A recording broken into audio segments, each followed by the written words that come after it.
Hello students, welcome to it's M academy. और एक बार फिर से मैं हाजिर हूँ। आप लोग जानते हैं कि हम लोग क्लास 6 चैप्टर 2 हम लोगों का चल रहा है मैथ, और अभ्यास 2D आज हम लोग सॉल्व करेंगे। अगर आप चैनल पर पहली बार आए हैं तो चैनल को सब्सक्राइब कर लीजिए। आइए चैप्टर शुरू करते हैं। 2D में पहला सवाल दिया हुआ है, संख्या रेखा द्वारा विभाजन तथ्यों को बताइए। देखिए ये चैप्टर जो है, ये एक्सरसाइज आपका डिवाइड पर आधारित है। इसमें भाग वाले सवाल ही ज़्यादा देखने को मिलेंगे, ठीक है। तो एक रेखा यहाँ पर बनी हुई है, एक रेखा बनी हुई है जिसमें कि कुछ विभाजन तथ्य दिखाए गए हैं, जिसमें उस रेखा को बांट दिया गया है। उस रेखा को आप देख सकते हैं, ये रेखा बनी हुई है और इसमें टोटल नंबर्स कितने हैं, 12 हैं, ठीक। और एक विभाजन उसका कितना है, 2 कदम का है, यानी 2 नंबर का है, ठीक है। तो 12 को जब 2 से भाग दिया तो कितना आया, 6 आया। तो टोटल विभाजन कितना है, 1 2 3 4 5 6, ठीक है। तो टोटल 6 ये हमारे सामने निकल के आ गया। हमें कॉपी पर बस इसी तरह करना है जो आपके सामने स्क्रीन पर दिया हुआ है, इस तरह आपको कॉपी पर अपने करना होगा, ठीक है। क्वेश्चन नंबर 2 देखते हैं। दिया हुआ है कि 21 में 3 से अगर भाग देते हैं तो 7 आता है, ठीक है। तो कहता है कि इसके संगत गुणात्मक तथ्य, यानी इसको अगर गुणा के रूप में लिखते हैं तो 3 गुणे 7 बराबर 21 लिखते हैं। 3 × 7 = 21। अतः निम्नांकित तथ्यों के संगत गुणात्मक तथ्य बताइए। जिस तरह उसने सवाल को किया हुआ है, जिस तरह उसने इस सवाल को किया है और फिर इसको गुणा के रूप में लिखा है, इसी तरह यहाँ पर दिए हुए सवाल को भी आपको हल करना है, ठीक है। यहाँ दिया हुआ है कि 56 में 8 से भाग दे रहा है तो कितना आ रहा है, 7 आ रहा है। 56 में 8 से भाग देने पर 7 आ रहा है। अगर 7 और 8 का हम गुणा कर दें तो क्या निकल कर आ जाएगा, 56 आ जाएगा। तो ये इसी का संगत गुणात्मक कहलाएगा। ये आपके सामने स्क्रीन पर लिखा हुआ है। 56 में अगर 8 से डिवाइड किया गया तो 7 आया, और उसका संगत गुणात्मक तथ्य अगर निकालना है तो आप 8 को 7 से गुणा कर देंगे, ठीक है।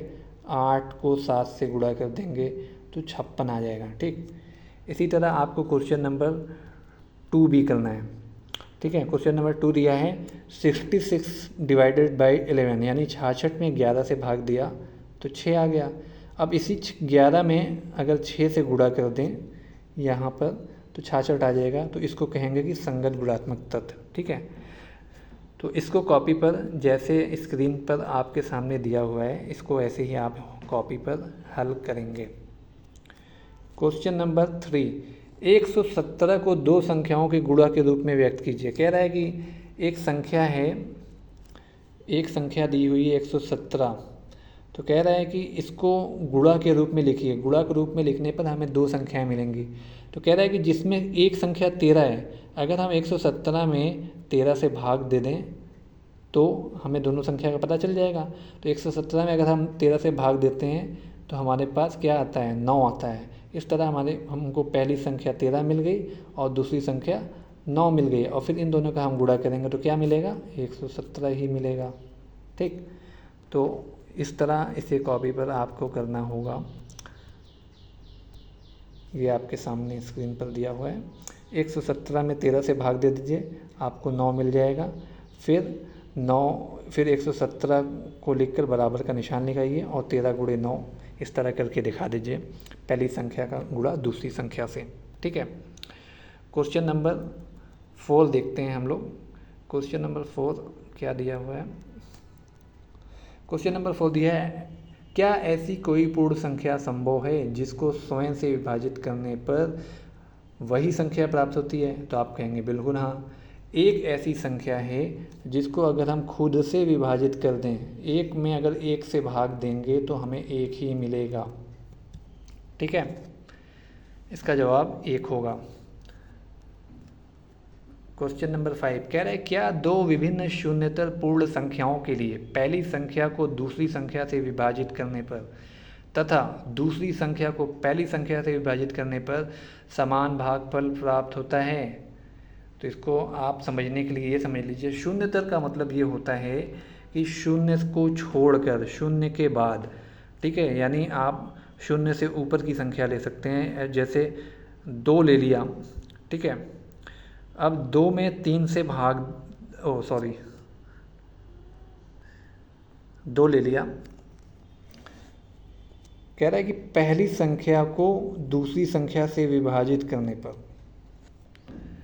2 की बजाय अगर हम यहाँ 20 ले लेते हैं, कह रहा है कि पहली संख्या को दूसरी संख्या से विभाजित करने पर अगर 20 में हम 5 से भाग देते हैं, ये पहली संख्या मान लीजिए और ये दूसरी संख्या मान लीजिए, तो हमें मिलता है 4, ठीक, 4 मिलता है। अब कह रहा है कि दूसरी संख्या को पहली संख्या से विभाजित करने पर, दूसरी संख्या 5 है, दूसरी संख्या में अगर 20 से भाग देते हैं तो क्या वही जवाब समान भागफल प्राप्त होता है? तो आप कहेंगे बिल्कुल नहीं। अब अगर हम 5 में 20 से भाग देंगे तो जवाब तो हमारा पॉइंट में आएगा, तो इन दोनों जवाब में तो फ़र्क है, तो ये तो अलग आ गया, ठीक है। तो आप कहेंगे नहीं, ऐसी कोई भी संख्या नहीं है जिसमें हम अगर संख्या का क्रम विनिमय कर दें, यानी पहली संख्या को दूसरी संख्या से विभाजित कर दें और फिर दूसरी संख्या को पहली संख्या से विभाजित कर दें, तो समान भागफल कभी भी प्राप्त नहीं होगा हमको, ठीक है। तो इसका जवाब नहीं लिखेंगे। इस वीडियो में इतना ही। आज हम लोगों ने 2D सॉल्व कर लिया है। नेक्स्ट वीडियो में हम लोग चैप्टर 3 शुरू करेंगे, एक्सरसाइज 3A हम लोग सॉल्व करेंगे। तब तक के लिए थैंक यू। चैनल अच्छा को सब्सक्राइब कर लीजिए और वीडियो पसंद आए तो लाइक कर लीजिए।